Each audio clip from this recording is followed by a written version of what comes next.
Three knocks. For the sake of safety measures, I won't be mentioning real names. One late night, my younger brother, we'll call him Bob, and I had been left home alone while our mother and her boyfriend had gone to a bar just right down the street from our home for their weekly date. It was maybe 9 o'clock around the time they had left, and they normally wouldn't return home until late at about 12 to 1 a.m. It wasn't unusual for my mom to let us stay by ourselves these nights. We had done it a million times before. We felt that nothing could go wrong. I was 16 years old at the time this occurred, while Bob being just a few years younger than me.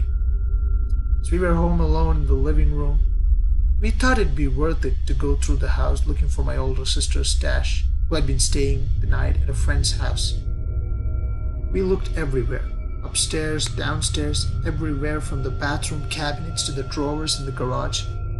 We finally found what we were looking for, and after salvaging and preparing to go outside into the backyard shed, Bob and I lost track of all time. Our shed is meant for holding our outdoor equipment, a few extra folding chairs and tables for family get-togethers, so it's not very big or squeaky clean. It's furnished with not even a rag over the one tiny window on the side.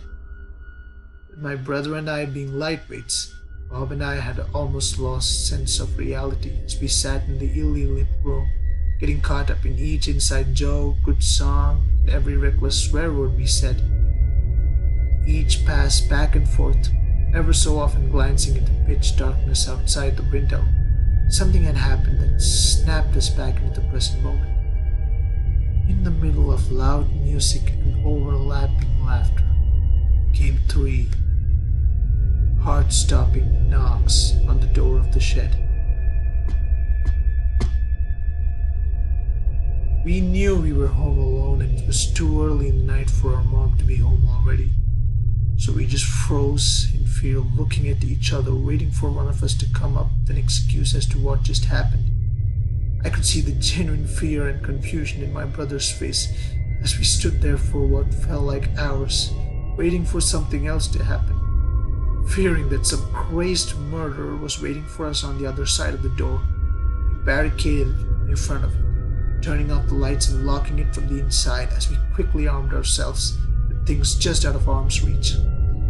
But there was only silence, a silence so deafening I could hear my own blood pumping because my heart was going 1,000,000,000 miles an hour. Bob and I tried to convince ourselves that it was something that could be explained.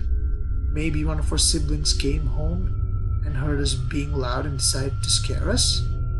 Maybe Mom had someone come into our backyard and knock. But nothing made sense. There was a combination lock on our gate, and we hadn't heard rustling or the loud glass door open or shut prior to the knocking, so we didn't believe anyone came home or hopped our fence. Finally, gaining the guts to open the door after almost 20 minutes, we peeked outside. Nothing was there as expected. Nothing in or around the house, anywhere. We rushed back into the house, locked all the doors and windows, and waited for our mom to return. When she came back, we told her everything. To this day, nobody has an explanation for who or what knocked on the door that night, and I guess we'll never know.